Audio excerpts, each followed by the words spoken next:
Olá e um ótimo dia para você. Seja bem-vindo a essa edição do Alerta Brasil de quarta-feira. Confira o que é destaque no nosso jornal. Risco à saúde. 5 pessoas foram levadas para a delegacia acusadas de vender comida vencida. Isso em um restaurante no centro de São Paulo. É inacreditável, olha o risco. E prisão no fórum.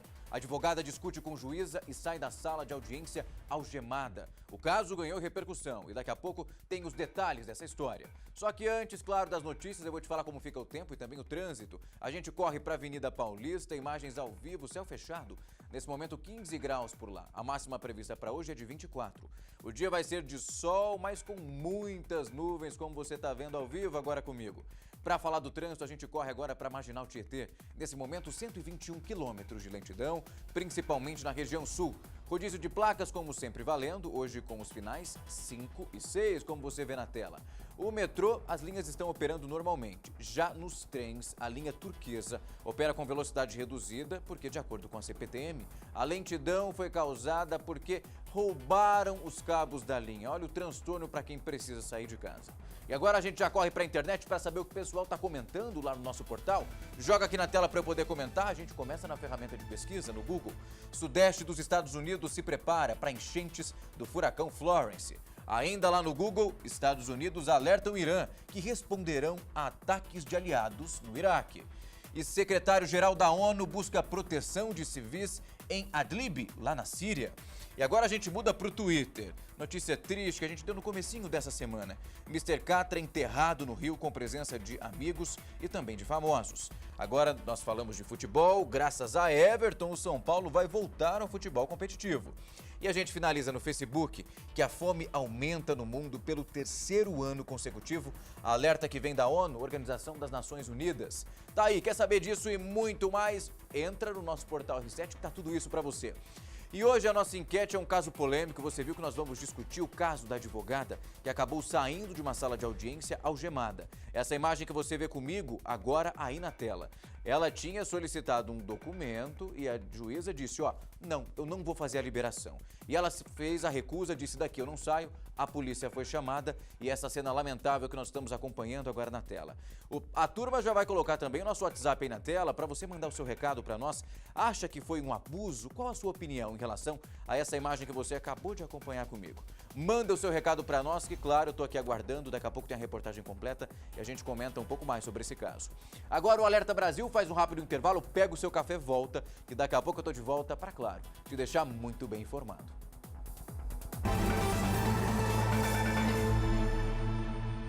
E já estamos de volta com o Alerta Brasil, acerta o seu relógio, agora 8 horas e 39 minutos.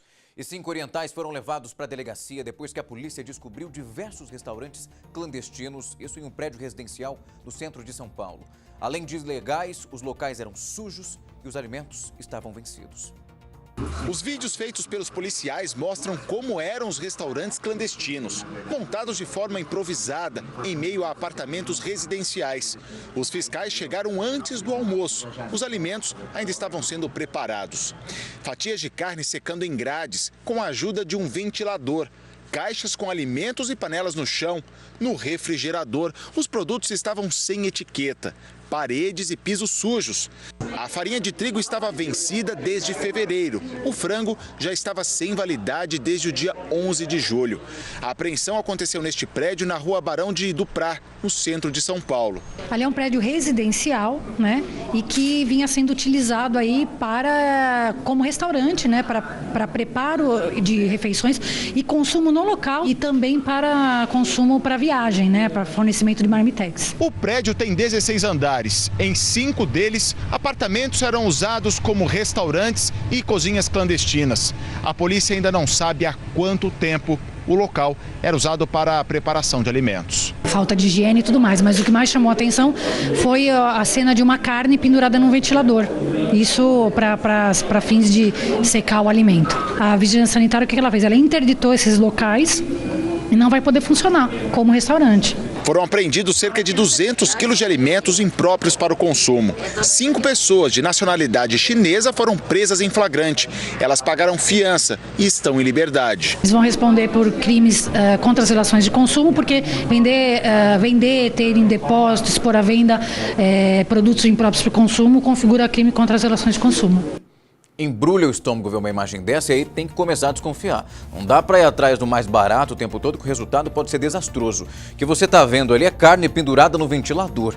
Imagina isso depois de levado para a panela, chega na sua mesa, no marmitex, enfim, o pessoal que ia comer nesse restaurante, que fica em um prédio no centro de São Paulo, é uma imagem assustadora. A gente dificilmente sabe como o alimento está sendo preparado, por isso é bom pesquisar bastante, onde você pede a sua marmita todos os dias, onde você senta ali para almoçar. A cozinha é uma situação bem distante da realidade de quem senta ali em uma mesa, seja num restaurante self-service, enfim, aonde você almoça ou então janta. Imagina o risco disso para a saúde. E é claro que a denúncia vem depois que alguém desconfia, então é preciso ficar atento. Se você desconfia de algum ponto que vende comida, a qualidade desse alimento está em jogo, então avisa a polícia que eles vão até lá e fazer essa investigação e também tira o risco aí de alguém consumir esse alimento numa situação que, pelo amor de Deus. E agora a gente muda de assunto para falar que está preso um homem que fazia parentes de funcionários de transportadoras de valores reféns. Isso para facilitar o roubo de malotes de dinheiro. Douglas foi preso em casa no bairro Padre Anchieta, em Campinas, no interior de São Paulo. Ele saía de carro quando foi rendido. E não é qualquer carro. Esse daí, avaliado em algo em torno de R$80 mil. A polícia diz que Douglas Pacheco Santos de Oliveira, de 27 anos, faz parte de uma quadrilha especializada em roubar empresas de transporte de valores. E eles agiam sempre da mesma forma. Essa quadrilha rendia o funcionário e os familiares que estavam na casa.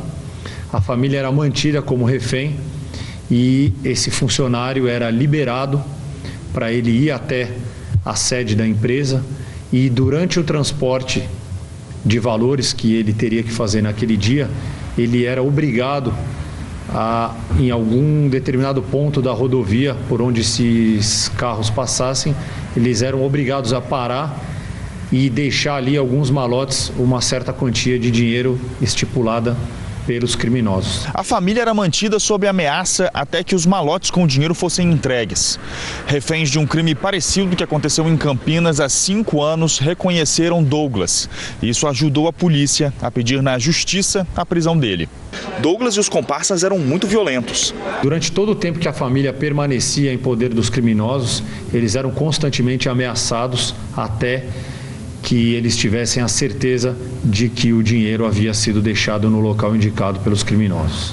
A polícia diz que já prendeu vários integrantes da quadrilha e que Douglas participou de pelo menos 2 roubos. Ele vai cumprir prisão temporária e vai responder por extorsão mediante sequestro nos 2 inquéritos.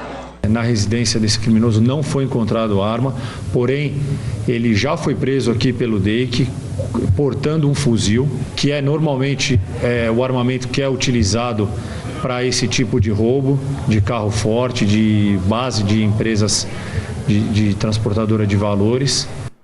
Tinha uma ficha criminal extensa. E uma mulher morreu vítima de bala perdida durante um confronto entre policiais e traficantes no Rio de Janeiro. Em outro ponto da cidade, um tiroteio fechou por meia hora a Avenida Brasil, uma das mais importantes da cidade. A principal via expressa do Rio parou por meia hora pela manhã. Foi quando policiais militares perceberam a movimentação de assaltantes que abordavam um caminhão de carga. Houve um intenso tiroteio. 2 PMs foram atingidos sem gravidade, 4 criminosos foram presos e 2 deles, feridos, levados a hospitais. Foram apreendidos um fuzil e uma granada. No começo da noite, novo tiroteio na Avenida Brasil, numa operação do Exército para repressão a roubo de cargas. Não foi o único tiroteio hoje no Grande Rio. Na Baixada Fluminense, uma manicure foi vítima de bala perdida quando policiais faziam uma operação numa comunidade. No velório, indignação da família. Deixou 2 filhas agora, né? Uma filhada também linda. Fabiana Peçanha, de 28 anos, voltava para casa à 1 da manhã na comunidade da Mangueirinha, em Duque de Caxias, quando se viu no fogo cruzado entre traficantes e policiais. Segundo a família, Fabiana ficou mais de 1 hora aguardando atendimento e foi socorrida pela própria mãe, que levou a filha já sem vida para o hospital. A minha filha era meu sustento, era meu apoio. Eu não sei o que será da minha vida a partir de hoje, eu não sei. E morreu hoje a turista mineira baleada durante uma troca de tiros entre policiais e assaltantes em Itaboraí, região metropolitana. O corpo dela será levado para Minas Gerais. E uma audiência de conciliação terminou em confusão na Baixada Fluminense. Uma advogada acabou presa e algemada. Ela disse que foi um abuso de autoridade. As imagens foram divulgadas nas redes sociais e chamaram muito a atenção a forma que essa mulher foi tratada depois de uma discussão com a juíza. A advogada, de um lado, pediu um documento para avaliar o caso da cliente e a magistrada disse que não faria a liberação. A discussão foi gravada e antes da reportagem a gente vai ver esse vídeo. Pode soltar. Eu estou calmíssima. Agora, eu estou indignada de vocês como representantes, e essa senhora também, como representante do Estado, atropelar a lei. A imagem realmente é impressionante. Esse vídeo ele não termina por aí. Agora você acompanha a reportagem completa para saber como essa história terminou. O vídeo foi gravado na sala do Juizado Especial Cível de Duque de Caxias, na Baixada Fluminense. A advogada Valéria dos Santos está ao lado da cliente e discute com a juíza que só atua em conciliações e não aparece nas imagens. A juíza queria terminar a audiência sem que a advogada pudesse ler a contestação. Não encerrou nada. Não encerrou nada. Quem diz isso sou eu que encerrou. A advogada se recusou a sair da sala sem que chegasse um representante da OAB. A juíza chamou um policial para retirá-la dali. Eu estou calma, eu estou calmíssima.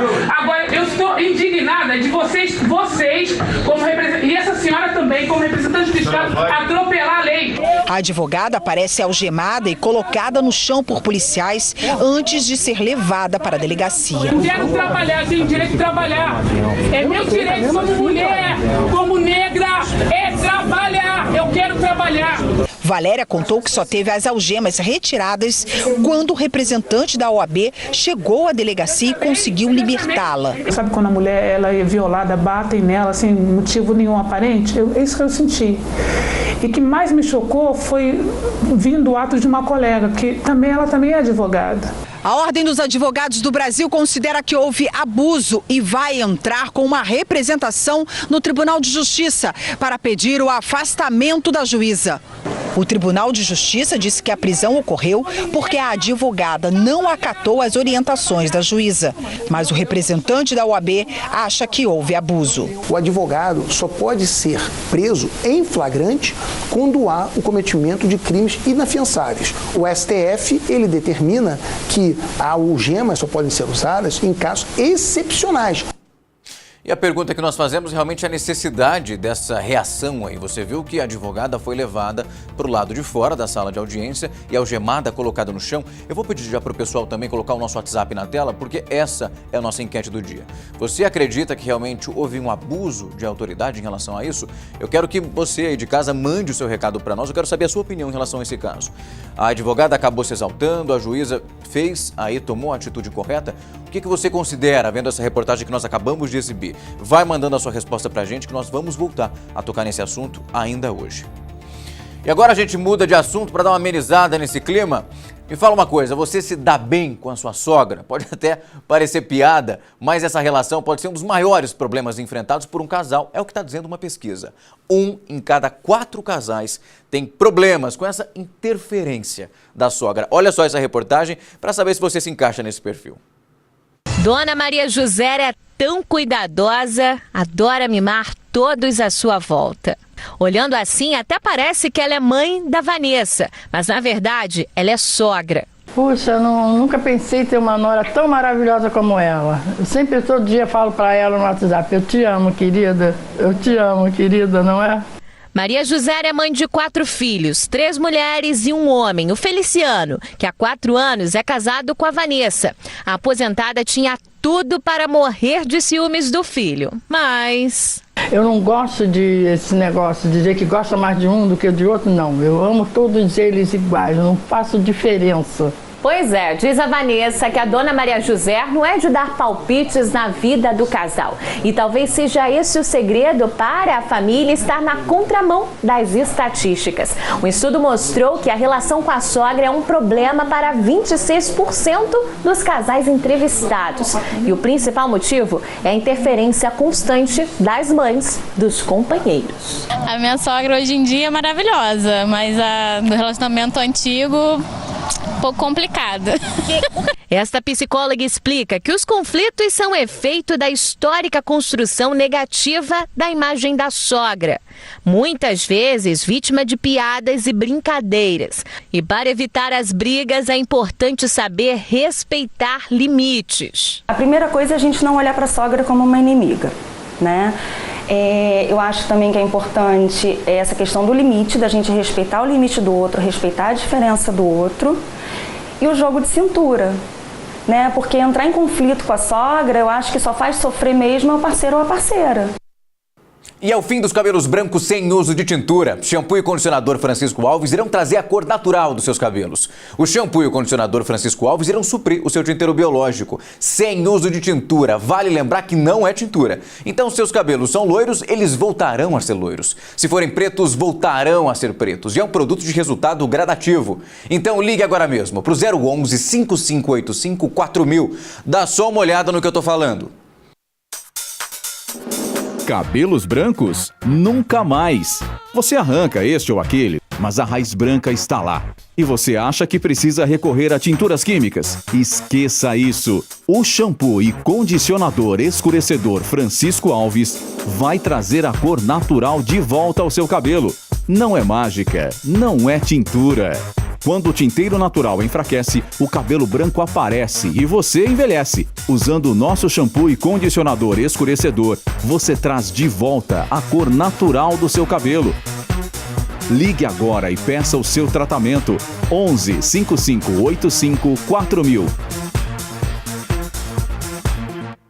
Então ligue agora mesmo para o 011 5585 4000. E aí, manda o seu recado para nós aqui. Eu quero que você mande o WhatsApp aqui para a galera. Eu quero saber o que você está pensando sobre esse caso que a gente acabou de mostrar. Uma advogada que teve que sair da sala ali de reunião depois que uma juíza discordou da atitude dela. Ela saiu algemada. A OAB agora está dizendo que vai solicitar o afastamento da magistrada. E aí, você concorda com isso ou não? Manda o recado para nós que daqui a pouco eu volto a tocar nesse assunto. Agora eu faço um rápido intervalo. Não sai daí que daqui a pouco eu tô de volta.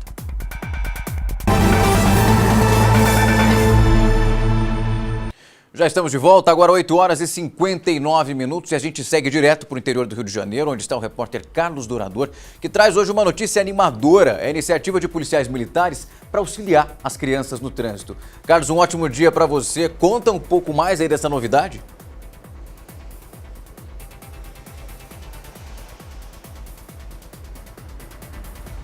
Muito bom dia para você também, Rafael. Bom dia a todos que nos acompanham. Realmente é uma bela iniciativa. Os policiais militares do 25º Batalhão, lá de Cabo Frio, eles se reuniram justamente para poder levar bastante alegria e diversão para crianças de uma escola pública do centro da cidade, lá de Cabo Frio, na região dos Lagos. Os policiais, através de uma peça teatral, falaram sobre orientação para o trânsito, deixando as crianças sempre bem informadas. 2 policiais do Serviço de Comunicação se fantasiaram então de palhaços, mais conhecidos como Bibi e Fonfon, e alegraram a tarde das crianças. O objetivo da ação foi a conscientização no trânsito e orientar crianças de 4 e 5 anos, além de realizar uma aproximação da polícia com instituições de ensino. O projeto Trânsito Seguro também vai passar por outras escolas, tanto da rede pública quanto as escolas particulares de toda a região, e deixar as crianças sempre bem orientadas, bem informadas em relação ao trânsito. Eu volto com você, Rafael. Ótima iniciativa, Carlos. Tá aí. Quanto antes vier a conscientização, melhor. Para as crianças aí que precisam circular com os pais, aquela mania de querer atravessar a rua, soltar da mãe, aí tentar correr para o outro lado da rua. Aí, ó, iniciativa boa e que vale muito a pena. Obrigado pelas informações. Amanhã a gente conversa um pouco mais. Até.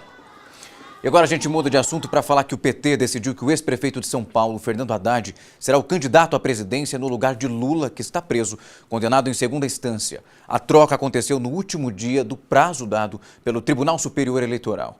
O partido corria o risco de perder o direito de concorrer ao cargo.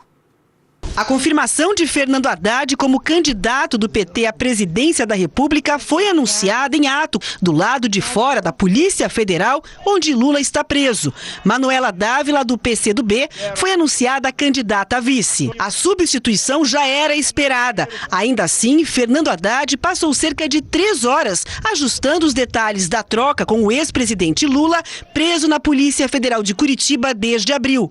Haddad saiu de lá direto para a reunião da Executiva Nacional do PT em um hotel. A troca nesta terça-feira acontece justamente no fim do prazo determinado pela Justiça Eleitoral.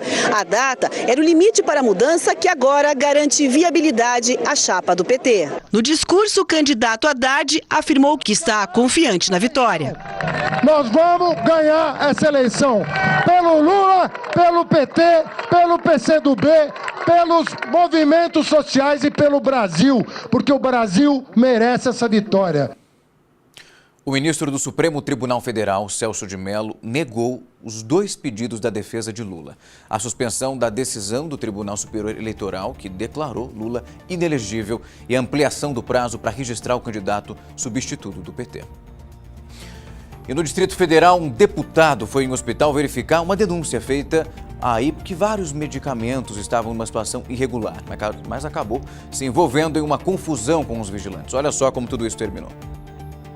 A confusão foi registrada pelos assessores do deputado Wellington Luiz.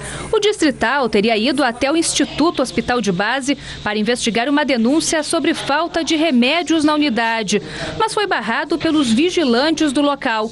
Quando a gravação começa, o Wellington Luiz e um homem de camisa branca, identificado na ocorrência como um representante do Sindicato dos Trabalhadores da Saúde, já aparecem cercando um vigilante do hospital. Um terceiro homem, com camiseta da campanha de Wellington Luiz, também está no vídeo. Os ânimos de todos estão exaltados. Na porta da UTI, o clima fica ainda pior. O deputado coloca a mão na cintura, como se fosse pegar a arma. Um outro vigilante faz o mesmo. O assessor e uma vigilante também entram na confusão. O bate-boca continua e o homem que acompanha o deputado também discute com os vigilantes. O caso foi registrado na 5ª DP como violência física, agressão e ameaça. Segundo o depoimento de um dos vigilantes, uma das pessoas que estava com o deputado Wellington Luiz disse ser policial e caso esse vigilante mexesse no revólver, ele também sacaria a arma. Depois de muito bate-boca, o chefe aqui do hospital foi acionado e acompanhou o deputado pelas instalações e o Wellington Luiz conseguiu conversar com a pessoa responsável pela farmácia de alto custo aqui do Hospital de Base. A diretora, vice-presidente do Instituto Hospital de Base, afirmou que o deputado não cumpriu todos os protocolos de identificação e, mesmo assim, forçou a entrada na instituição. Independente da posição, do seu cargo, do seu papel na sociedade, ele tem que sim seguir protocolo de segurança, principalmente num ambiente como esse, em que eu tenho risco de vida das pessoas.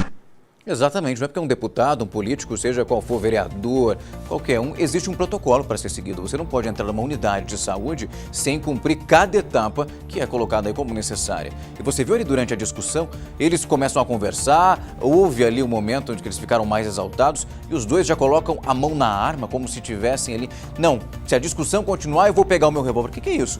Qualquer tipo de discussão vai terminar agora dessa forma? Um tá armado, já coloca a mão, já uma tentativa de ameaça, o outro responde também que estava armado ali, o segurança, também já coloca a mão perto do revólver. Já pensou se algo pior acontecesse? E tudo isso dentro de um hospital. O que era para ser uma fiscalização acabou virando uma confusão em uma unidade de saúde. Se existe um protocolo para ser seguido, não importa quem você seja, é preciso fazer esse acompanhamento. Não dá para lá chegar, principalmente aí nessa época de eleição, para fazer fiscalização, mostrar que está filmando, que está acompanhando e preocupado com a saúde. Eu não conheço o histórico desse candidato, nem sei se ele é candidato, enfim, mas nesse momento tem o cargo de deputado. Então realmente não importa quem você seja, quem você for, melhor dizendo. É preciso realmente mostrar que você está ali, fazer todo aquele processo de identificação. Em Minas Gerais, um rapaz de 21 anos está internado após ficar ferido em uma sauna. Espalhadas pelo corpo estão as marcas do acidente. Guilherme Oliveira Gomes, de 21 anos, está internado, segundo a mãe, em estado grave no Hospital João 23. Está com queimadura de 3º grau nas costas, a parte das costas quase todas. O acidente aconteceu neste clube aquático que fica na região da Pampulha, em Belo Horizonte. O amigo que convidou Guilherme é este adolescente de 15 anos. Segundo ele, os dois aproveitaram bastante o clube, até que decidiram ir até a sauna. Nós entramos na sauna e tinha 3 bancos e era menor, né? Não era muito grande na sauna. E tinha um espaço, tipo um beco lá, que estava muito escuro, não tinha sinalização nenhuma, não deu para me enxergar direito.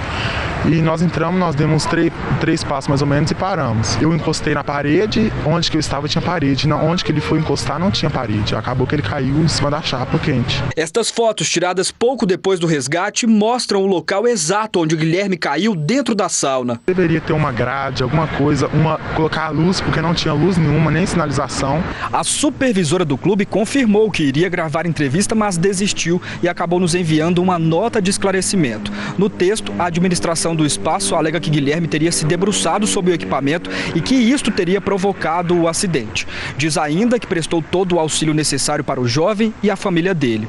A nota ainda afirma que o seguro já foi solicitado, mas que a família de Guilherme disse não haver necessidade porque o jovem estaria recebendo os medicamentos e a assistência no hospital onde ele permanece internado. A família já registrou o boletim de ocorrência e pretende procurar a justiça. Enquanto isso, Guilherme ainda aguarda por cirurgia. Imagina a dor desse rapaz. E uma mulher foi picada por um escorpião dentro de um hospital. O bicho estava no meio do lençol da cama do pai dela, que permanece internado. A Maria, essa mulher que foi vítima do animal, levou uma picada no peito e conta que foi salva pela etiqueta de acompanhante do hospital que estava colada na blusa dela. A Divina é uma das filhas da Maria e mostra o escorpião que picou a mãe dela dentro do Hospital Araújo Jorge, em Goiânia. Ela está abalada e diz que tinha acabado de acordar quando soube da notícia. É horrível, né? Está em casa, descansando e minha irmã liga, avisando que a sua mãe foi picada por um escorpião, já vem muita coisa na cabeça, né? Ela estava acompanhando meu avô e foi trocar o turno com meu tio, que tinha passado a noite com ele e foi trocar. Aí no momento que ela foi arrumar as roupas de cama, dobrar, o escorpião picou ela na região dos seios. E a dona Maria Pires, de 53 anos, foi medicada e liberada. Para se ter uma ideia, olha só, ela estava com essa blusa, aqui o adesivo de acompanhante, foi o que protegeu ela. Porque a picada, segundo o HDT, foi superficial. Dói muito, queima, dá uma secura na boca. Assim que Maria foi picada, o irmão dela e funcionários do hospital resgataram o animal peçonhento. Para o diretor técnico do Araújo Jorge, os escorpiões no hospital são um problema tão antigo quanto o setor universitário, bairro onde o hospital está instalado. Ele conta que o Centro de Zoonoses acompanha o problema de perto. A última dedetização aconteceu há menos de uma semana. Isso é feito toda semana, toda terça-feira, se faz essa detetização visando o combate do escorpião e da barata aqui no hospital. Agora, realmente, a questão é essa, se a detetização está realmente acontecendo da maneira que devia, porque tantos animais continuam aparecendo. Viu que essa senhora teve sorte, ela que estava com uma etiqueta ali de acompanhante, e foi por ali que o escorpião tentou fazer a picada, e ela, por sorte, ali estava com esse papel colado exatamente naquele ponto. Agora, se é um problema do bairro, cabe também à prefeitura verificar o que está acontecendo por ali. Ou então vai fazer o quê? Mudar o hospital de lugar ou permitir que ele continue ali sendo invadido pelos escorpiões? Essa mulher teve muita, mas muita sorte, porque em muitos casos nós já mostramos aqui no Alerta Brasil pessoas que infelizmente não sobreviveram à picada de um animal que é tão pequeno, mas que é tão perigoso. E agora uma nova denúncia envolvendo falta de professores em escolas de São Paulo. Pais de alunos de um colégio na zona sul da cidade dizem que os filhos estão sem aula de matemática desde abril, porque a professora efetiva foi afastada. As aulas agora são dadas por substitutos e até de outras disciplinas. Uma das mães acusa a escola de ter lançado notas no boletim, mesmo sem aplicação de provas. Na porta da escola, a mãe reclama que a filha deixou de ter aulas regulares de matemática em abril. Diz ainda que a nota 5 no segundo bimestre foi dada sem aplicar qualquer prova. No boletim, consta o número de aulas dadas no período, 54. Que é enganoso, né? Eu acho que eles não deveriam preencher errado esse boletim, porque vai para o governo isso daí depois. A aluna de 11 anos conta que quando o professor substituto não aparece na escola, outras atividades são feitas na biblioteca. E qual a explicação que dão para os alunos lá na escola? A explicação é que o professor quer torcer o pé, que realmente ela torceu o pé, e que ia chegar um professor substituto, só que até agora nada. Caderno vazio, fica na sala de vídeo ou na biblioteca, não tem muito o que eles fazerem aí quando não tem professor, não tem substituto nenhum, de nenhuma matéria.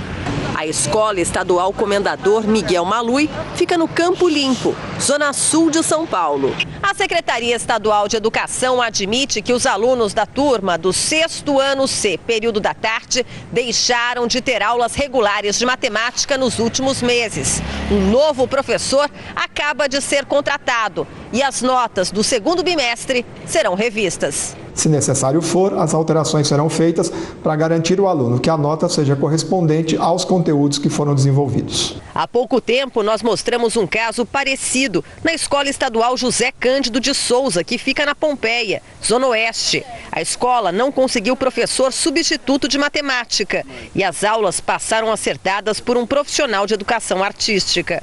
A falta de um desses especialistas impacta diretamente o aprendizado dessas crianças, né, e o estabelecimento de vínculo. Preocupação com o tempo perdido e com o futuro. Eu quero estudar para quando eu crescer ser alguém na vida. A Secretaria de Educação informou que o problema da falta de professor de matemática na escola da Zona Oeste de São Paulo já foi solucionado. E na escola da Zona Sul, os alunos já devem ter aulas de matemática aí desde ontem, quando essa reportagem foi produzida. Agora, claro que a gente continua acompanhando para entender o que aconteceu, porque não é possível um aluno ganhar uma nota, sendo que nem a disciplina ele conseguiu cursar por falta de professor. A mãe realmente que fez essa acusação, olha, aqui no boletim da minha filha está dizendo que ela tirou 5. Como que ela conseguiu alcançar essa nota se nem professor tinha na sala de aula para poder aplicar as atividades e aí sim ele conquistar a nota com muito esforço? Daí, essa é a nossa educação, a gente está falando de educação pública, esse ano tem eleição, então você fica bem esperto, começa a verificar qual a proposta do seu candidato em relação a isso, será o que temos realmente é muito bom, é preciso fazer alguma alteração? Enfim, comece a pesquisar para depois não ficar reclamando. E 168 pessoas, entre alunos e funcionários do Colégio Militar de Campo Grande, foram internados em um hospital, todos com os mesmos sintomas: diarreia, vômito, febre e dor de cabeça. Alguns deles relatam que começaram a passar mal depois de um desfile. Em seguida foram para o Colégio Militar e comeram uma esfirra, logo depois aí dessa passeata. Algum tempo depois, eles começaram a passar mal e a suspeita é de rotavírus ou então de intoxicação alimentar. O colégio comentou que somente após as análises laboratoriais, é que será possível indicar a causa dessa possível contaminação. E o levantamento mais recente da Agência Nacional de Petróleo mostra que o brasileiro chega a pagar mais de R$ 6 pelo litro de gasolina, isso em alguns postos. Entre os motoristas, os preços altos geram um único efeito: reclamações. A coisa não tá boa para quem tem carro. O Rafael, por exemplo, vai pagar quase R$ 5 no litro da gasolina. Você acabou de gastar R$ 198 para 42 litros. E aí? É um absurdo, né? O que eu posso fazer? Todos os postos estão assim, não tem muita opção, né? A Petrobras não aumenta a gasolina desde quarta-feira passada, mas um levantamento da Agência Nacional do Petróleo mostrou que as distribuidoras chegaram a vender o litro da gasolina a R$ 4,82 entre os dias 2 e 8 de setembro. Foi o bastante para o preço explodir nos postos. Em alguns lugares do Brasil, o consumidor chegou a pagar R$ 6,29 por litro. Dói no coração, uma facada, mas a gente fica refém disso, né? O dono do posto não faz preço, isso para ficar claro. Quem faz preço é a Petrobras primeiro, ela vende para a distribuidora vende para nós e nós repassamos para o consumidor. E, geralmente se repassa com um negócio que a gente chama de margem, que é a nossa margem de lucro bruto. A Petrobras chegou a anunciar na semana passada a mudança na política de reajustes da gasolina. Em vez de acompanhar o ritmo da oscilação lá fora, os preços ficariam estáveis no mercado interno por até 15 dias. Mas na prática, o que se observa é que os preços na bomba não param de subir. Se você estabelece quinzenalmente, ou mensalmente, ou até semestralmente realmente, a depender, você gera um horizonte de planejamento melhor. E você não passa por esses picos diários que você é obrigado a fazer um reajuste diário. Isso gera um custo muito grande para a nossa economia. Tá subindo a cada dia. Lá onde eu moro mesmo já subiu mais de 3 vezes a semana passada, cara. Haja bolso aí pro motorista. Agora a gente muda de assunto e me responde a pergunta. Você já tomou choque encostando em outra pessoa? Quase todo mundo já passou por isso. Você sabia que nessa época do ano aumentam as chances disso acontecer? Afinal, por que algumas pessoas dão choque na gente? Claro que nós vamos tentar desvendar esse mistério e você agora tem a resposta. Você já levou um choque assim do nada ao encostar em alguém ou mesmo em um objeto? Já, várias vezes. Gostei na pessoa, assim como você disse, tomei um choque.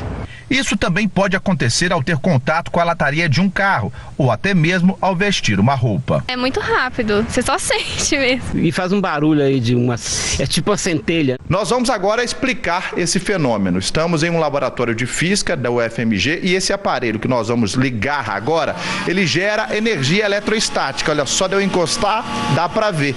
E é justamente a energia que circula no nosso corpo. E esses choques, eles são normais. A diferença de carga elétrica de um corpo para o outro é que produz essas descargas e o choque. Esta aluna mostra que ao encostar no aparelho, o cabelo dela fica todo arrepiado. Você sente a corrente elétrica passando e arrepia todos os pelos do corpo todo mesmo. E preste bem atenção quando um outro aluno encosta nela. Dá para ver o raio de eletricidade. E o choque é inevitável. Sim, você sente a corrente passando e seu músculo começa a querer contrair um pouco. Mas assim que cessa, você já consegue movimentar a mão normalmente. Você sente a corrente passando. Dá o choque mesmo. Dá. E nesta época do ano, em que a umidade relativa do ar é baixa, a tendência de tomar um choque ao encostar em uma pessoa ou em um objeto é maior. A umidade, ela funciona como um condutor elétrico e ajuda a descarga. Então, quando você tem um ar mais seco, ocorre um acúmulo maior de carga e, portanto, na hora da descarga, você tem um choque maior. Mas não precisa se preocupar. O choque tem carga baixa, não traz risco à saúde e nem é sinal de qualquer desequilíbrio. Perfeitamente normal, não tem nada a ver com o estado psicológico da pessoa.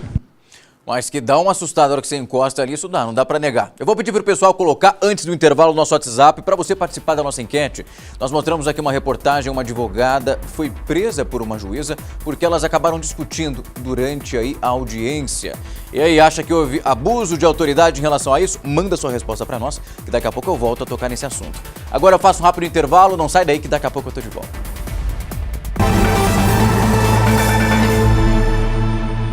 Já estamos de volta, agora 9 horas e 24 minutos. E dados de milhares de brasileiros podem ter sido roubados por hackers que invadiram o banco de dados de uma empresa de análise de crédito.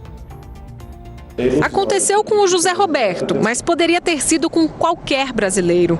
Ao comprar um tênis em um site conhecido de produtos esportivos, ele teve os dados pessoais roubados e só descobriu depois de meses ao tentar fazer um parcelamento numa loja. E aí você vai atrás dos órgãos de proteção, o que foi, de que loja foi. Aí você vai até a loja e falei, mas eu não comprei nada aqui. Não, é você. Eu falei, não sou eu. Eu falei, você tem as imagens, não tem? Aí eu aciono meu advogado, ele vai ver, ó, já abriram conta, já tem cartões usando com meu nome por aí. O auxiliar administrativo faz parte dos 2 milhões de clientes que compraram na mesma empresa de vendas online e foram hackeados numa falha de segurança do site no começo deste ano. A pessoa faz o cadastro, coloca o nome, o CPF, o endereço, os dados do cartão e faz a compra em minutos. Só que nem todo site oferece segurança. Os crimes cibernéticos aumentam na mesma proporção que as ofertas. E mais do que golpes financeiros, há um outro interesse por trás das telas. Na rede ficam armazenadas informações valiosas. Hoje existe um mercado bilionário. As empresas de análise de crédito valem bilhões de dólares com o uso das nossas informações, sendo que elas não pedem o nosso consentimento e não dão chance da gente poder retificar ou restringir. Esse é um direito que as pessoas acabam esquecendo. Nós temos direito a excluir nossos dados. Um dos casos mais famosos de vazamento de informações aconteceu nos Estados Unidos há 4 anos. Uma rede social deixou escapar dados de 87 milhões de internautas. Mais de 400 mil eram brasileiros. Uma empresa de marketing político teve acesso às informações. Ela usou os dados para beneficiar a campanha eleitoral do presidente Donald Trump. Depois do episódio, a marca precisou se explicar e perdeu o valor de mercado. Você, quando entra numa rede social, ele direciona informações que você gosta. As que você não gosta, ele joga fora. O algoritmo escolhe para você só as que você gosta. Ou seja, mesmo que você acredite numa mentira, mesmo que você saiba que aquela notícia é uma mentira, vai reforçar aquela mentira até a pessoa acreditar. Aqui no Brasil, o caso mais recente foi a invasão à base de dados de uma empresa de análise de crédito. O Ministério Público do Distrito Federal está investigando o vazamento de 350 milhões de informações pessoais de brasileiros. Para tentar barrar esses vazamentos, uma nova lei de proteção de dados foi aprovada pelo Senado no mês passado. As empresas têm 1 ano e meio para se adequarem. O advogado especialista em direito digital explica que essas ocorrências são recentes. Poucas pessoas conhecem seus direitos. Orientamos fortemente que o consumidor entre com ação contra a empresa se ele tiver relacionado ou um contrato com uma empresa que teve os seus dados vazados, ele entre na justiça para primeiro saber quais dados foram vazados, para onde foi vazado, saber com que empresas essa empresa se relaciona e para onde vão esses dados. Então, logicamente, pedir danos morais sobre este vazamento. José Roberto entrou na justiça. Mais de 4 meses se passaram desde que ele descobriu a fraude. Até hoje, o auxiliar administrativo não conseguiu limpar o nome. Quem tem seu CPF faz qualquer coisa. Ele compra um apartamento, ele abre conta, abre empresa, e aí? A Netshoes esclarece que realizou toda a diligência referente ao caso com suporte externo especializado e concluiu que não há indícios de invasão ao ambiente tecnológico. Também ressalta que todos os consumidores possivelmente impactados foram comunicados previamente. E, por fim, a companhia reforça o compromisso com a privacidade de dados dos clientes e reitera que continua empregando esforços na manutenção da transparência com os consumidores e na segurança das informações. E uma jovem teve o aparelho auditivo furtado dentro do ônibus, isso a caminho de casa de uma amiga onde ela estava indo durante a tarde. Isso foi no Pará. O equipamento foi feito sob medida e programado para essa paciente. Sem o aparelho, ela não consegue mais frequentar as aulas. A gente tem esse videozinho aqui, ó. É um momento de felicidade dela quando tinha colocado o aparelho pela primeira vez, tinha conseguido ouvir o que as pessoas estavam dizendo, mas essa sensação boa acabou indo embora mais rápido do que ela imaginava. O momento em que Larissa ouviu pela primeira vez foi emocionante. Oi, Larissa. A jovem nasceu com surdez profunda. Há apenas 3 anos, ela fez o implante coclear para recuperar a audição. Mas no último final de semana, o aparelho que estava no estojo foi retirado da mochila de Larissa sem que ela percebesse, quando estava dentro de um ônibus. Geralmente ela sai com o cabelo molhado.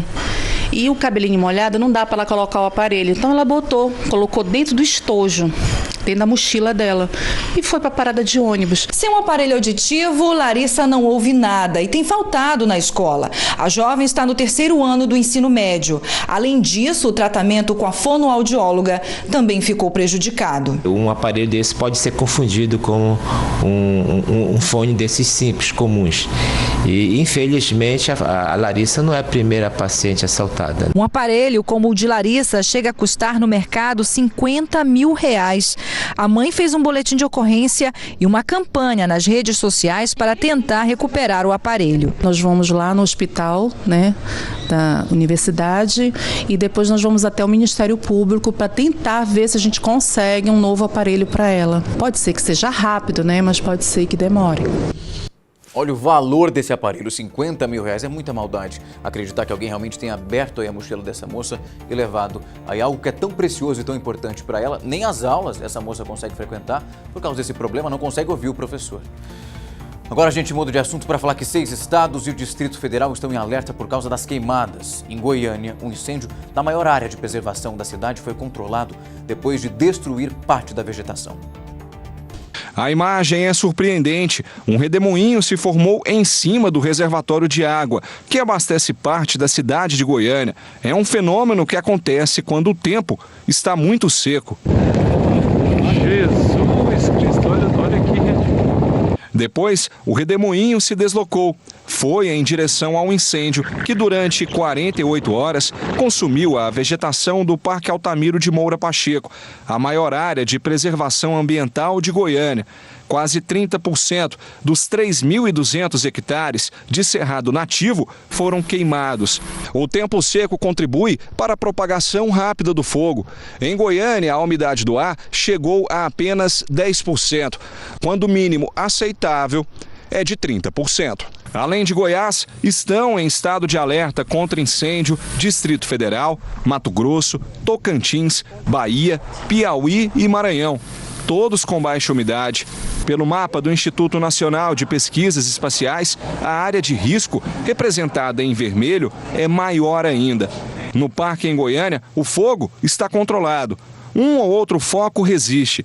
E enquanto os bombeiros ainda combatiam o incêndio, eles foram chamados 5 vezes pelo mesmo motivo, só nos limites da cidade. Então a gente faz um combate aqui e já vai para outra área fazer o combate novamente. Que terrível ver uma mata padecendo dessa forma. E uma vacina que ainda está em fase de testes pode ser a cura para acne e as espinhas. O medicamento já testado em ratos e também em fragmentos da pele humana diminui o crescimento da bactéria ligada ao surgimento da espinha que incomoda todo mundo. O reflexo que Bruna vê no espelho é de quem já sofreu com espinhas. O que acontecia? Eu tentava faltar ao máximo na escola. Às vezes eu ficava doente quando eu tinha uma apresentação que eu tinha que falar na frente de todo mundo. Então foi bem difícil essa parte da escola mesmo, né? Que o pessoal pega muito pesado com bullying. No caso dela, os hormônios estavam desregulados, problema comum na adolescência. Bruna começou a tomar anticoncepcional e passou meses fazendo tratamentos com ácido. Nada adiantou.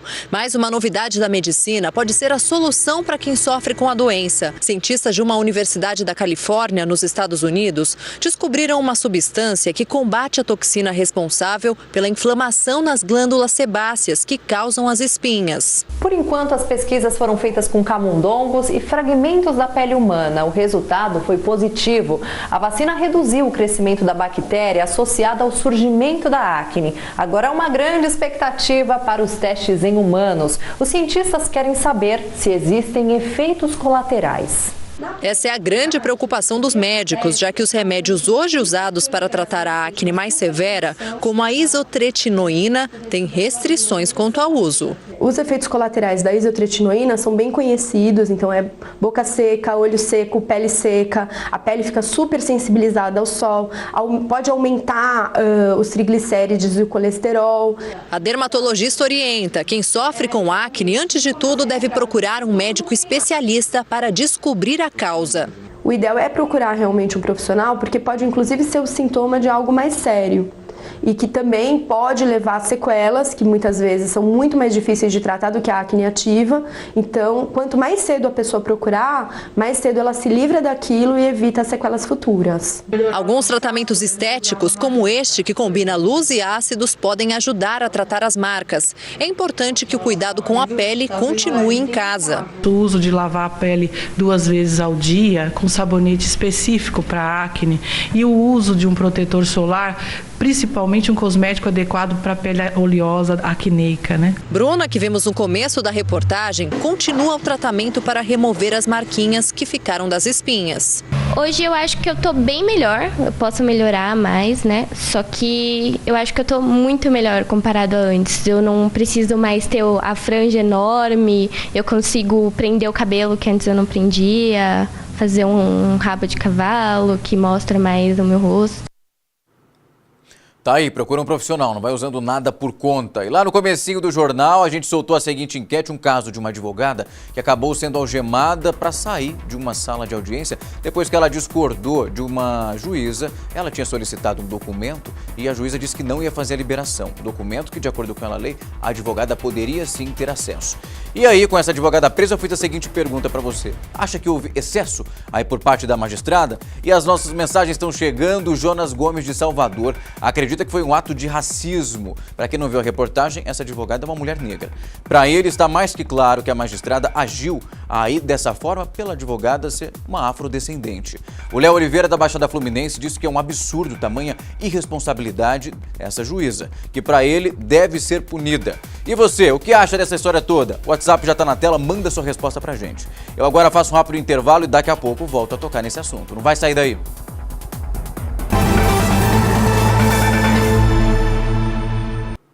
E o militar da aeronáutica, baleado por traficantes ao entrar por engano numa comunidade do Rio de Janeiro, morreu depois de ficar 5 dias internado. Ele estava no carro de um motorista de aplicativo que também não resistiu aos ferimentos. O cabo da aeronáutica José Luiz Gomes, de 20 anos, estava internado em um hospital municipal em Realengo, na Zona Oeste, desde o último dia 6. Ele foi baleado por traficantes. O militar passou por uma cirurgia de mais de 5 horas na noite da última quinta-feira. Os médicos aguardavam uma possível melhora no quadro clínico dele para ser transferido para o Hospital da Aeronáutica na Ilha do Governador, na Zona Norte. Mas José Luiz não resistiu. O militar era passageiro de um carro de aplicativo de transporte. Ele e o motorista, Renato Euclides Nogueira, iam para Realengo, na Zona Oeste. Eles tentaram cortar caminho quando foram surpreendidos por traficantes em um dos acessos à comunidade Gogó da Ema, em Guadalupe, na Zona Norte. Criminosos ordenaram que o carro parasse, mas o motorista tentou fugir. Os dois acabaram baleados. O motorista morreu ao dar entrada no hospital. O carro dele foi encontrado em um dos acessos à comunidade. Nele havia mais de 20 marcas de tiros. Esta não é a primeira vez que os traficantes da região atiram em um carro que entra por engano na comunidade. Em janeiro deste ano, Cristiano Frias visitaria parentes quando errou o caminho. Ele não parou o carro, também foi baleado e morreu depois de ficar 10 dias internado. Meu Deus. Esposa de prefeito fica ferida depois de ser atacada por um boi durante uma comemoração de aniversário da cidade de Mamboré. Isso foi no Pará. Os vídeos foram gravados por espectadores e mostram o animal solto ali na arena do rodeio. E descontrolado, ele vai na direção de Elizabeth Randoski, a primeira-dama da cidade. Ela é atingida em cheio e lançada ali, como você viu na imagem, contra uma cerca. A gente conseguiu também perceber em certo trecho que os peões tentam aliar esse exato momento da pancada. Depois, os peões vão até ela para tentar fazer o socorro. A vítima foi encaminhada para um hospital na região. Ela se recupera bem apesar desse susto e, por incrível que pareça, não sofreu nenhum ferimento grave. Segundo a prefeitura, o boi teria escapado de um dos bretes, que é o lugar onde eles ficam antes de começar aí esse espetáculo. E uma carreira longa na mesma empresa. Esse é cada vez menos o desejo dos jovens brasileiros. E as empresas que contratam os jovens valorizam o perfil autônomo e também mais empreendedor dessa turma. Jovem em começo de carreira, sem formação acadêmica. Pode soar estranho, mas Jefferson já ocupa um cargo de grande responsabilidade. Eu estou mais coordenando a parte de tecnologias que nós usamos dentro do produto para fazer com que ele fique cada vez mais parecido com as grandes marcas que nós vemos de aplicativos por aí. A empresa onde Jefferson trabalha criou um aplicativo de celular para facilitar a conexão entre compradores e fornecedores de roupas. Em menos de um ano, o negócio e a equipe cresceram. A mão de obra é jovem, fato que, segundo os diretores, é o segredo do sucesso. Esse perfil já é um perfil empreendedor, então uma faixa etária de 18 a 25, até 30 anos no máximo, é uma faixa etária que não busca só remuneração, ela busca realização, ela busca propósito. Uma pesquisa com jovens brasileiros empregados mostra que 3 em cada 10 pretendem em algum momento ter o próprio negócio. Essa empresa não se importa nem um pouco com essa ideia. Pelo contrário, acredita que essa visão pode ajudar a melhorar o desempenho profissional dos funcionários. Às vezes uma pessoa sai para empreender ou sai para trabalhar numa empresa que era o sonho dela e a gente não vê problema nenhum nisso, né? Eu acho que é muito melhor do que ficar forçando uma relação empresa-funcionário que não dá certo, porque a gente não vai conseguir extrair o maior valor para os dois lados. Segundo Karina, diretora de RH, os jovens estão mais interessados em experiências que em longas carreiras no mesmo lugar. Dentro de uma startup é um berço para eles aprenderem como ter um negócio, como empreender, e se eles em algum momento quiser ter uma experiência de carreira, seja de empreendedorismo ou seja de ir para uma outra empresa, isso é visto com muito bons olhos. Tá aí um novo modelo de profissional, o mercado, claro, tem que se adaptar. E as participações, pelo celular, elas continuam chegando, o pessoal tá mandando um recado pro nosso WhatsApp da enquete hoje que fala da advogada que saiu algemada de uma sala de audiência depois que discutiu aí com uma juíza. Eu perguntei a sua opinião em relação a isso e o João, de São Mateus, no Espírito Santo, acha que houve excesso, abuso de poder por parte da juíza em algemar a advogada. Já o Marcos, de Caruaru, Pernambuco, diz que alguns juízes insistem em não tratar advogados de igual para igual, como de fato são dentro de uma audiência.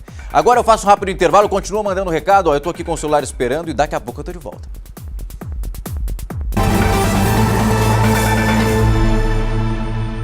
Já estamos de volta, agora 9 horas e 53 minutos e nós vamos direto para o interior de São Paulo, para Franca, onde o Tiago Valentim traz informações de uma tentativa de assalto que foi evitado pela própria vítima. Tiago, que história é essa, meu amigo? Um ótimo dia para você.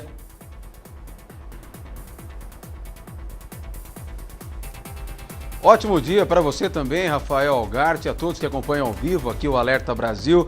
Olha, é uma história que o ladrão se deu muito mal, viu? Porque ele, na verdade, queria levar uma escada que estava presa em cima de um carro, passou pela rua, percebeu a oportunidade, mas ele não contava com que o cão da família que estava na garagem alertasse a vítima e aí acabou sobrando para o ladrão, viu? Nós vamos acompanhar, inclusive, as imagens, Algarte. Olha, o momento em que o homem começa a desamarrar essa escada que está presa ali em cima do carro. Ele vai tirando aos poucos ali a corda, né, que está prendendo essa escada em cima do veículo, só que tem um detalhe, a hora que o cachorro começa a latir, o dono do carro percebe que tem algo de errado. Ele abre o portão, sai e dá de cara com o ladrão tentando furtar a escada que ele usa para trabalhar. E aí o homem faz o quê? Parte para cima do ladrão. Aparece também a esposa dessa vítima na frente da casa, aparece o cachorro latindo e o dono da escada vai para cima do ladrão,